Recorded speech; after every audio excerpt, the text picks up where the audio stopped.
अध्यक्ष, 2 मिनिटात महत्वाचा प्रश्न माझ्या विधानसभेच्या दृष्टीने, लोकांच्या दृष्टीने. अध्यक्ष महोदय, ज्या नालासोपारा वसई विरारचं प्रतिनिधित्व करतो तिथे अनेक बिल्डिंग, मोठ्या प्रमाणामध्ये बिल्डिंग ह्या इल्लीगल आहेत.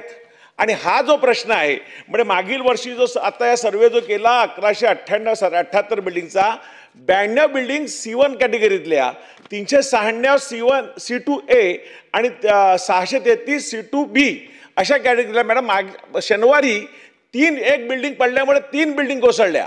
2 बिल्डिंग मधलं अंतर 1.5 फूट आहे, फक्त 1.5 ते 2 फूट आहे.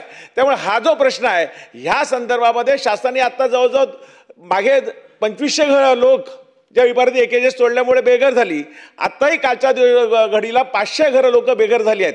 म्हणजे ह्या संदर्भात जी मिटिंग होईल, या मिटिंगमध्ये वसई विरारला नालासोपाराही आम्हाला प्रतिनिधी म्हणून आम्हाला बोलवण्यात यावं. कारण इथला प्रश्न टोटली निराळा आहे. काही ज्या 100 तुम्ही 10,000 मीटर सांगितलं त्याच्यामध्ये काही आदिवासी लँड आहे, काही फॉरेस्टची लँड आहे, त्याच्यामध्ये काही डिस्प्युटेड लँड आहे, काही इल्लिगल बिल्डिंग आहेत, काही सेमी इल्लिगल बिल्डिंग आहेत. अशा प्रकारे निरनिराळ्या बिल्डिंग तिथे आहेत. त्यामुळे ह्या संदर्भात निराळा निर्णय, एक अलग निर्णय आपल्याला घ्यावा लागेल. त्याचप्रमाणे मी मॅडमला विनंती करतो, इथे गृहनिर्माण राज्यमंत्री आहेत, की आमच्याकडे 5,000 म्हाडाची घरं आहेत. आता काल जी बिल्डिंग पडली ते लोक रस्त्यावर झोपतात अक्षरशः, त्यांना झोपायलाच काय नाही. त्यामुळे आता टेम्पररी महापालिकेने कुठल्याही प्रकारे व्यवस्था ह्या लोकांची राहण्याची केली नाही. 2 दिवस खाणंपिणं दिलं, कॉमन हॉलमध्ये ठेवलं. पण आता 5,000 याची म्हाडाची जी घरं आहेत कोकण म्हाडाची, त्या घरामध्ये ह्या लोकांना राहायला द्या अशी मी आग्रही मागणी करतो.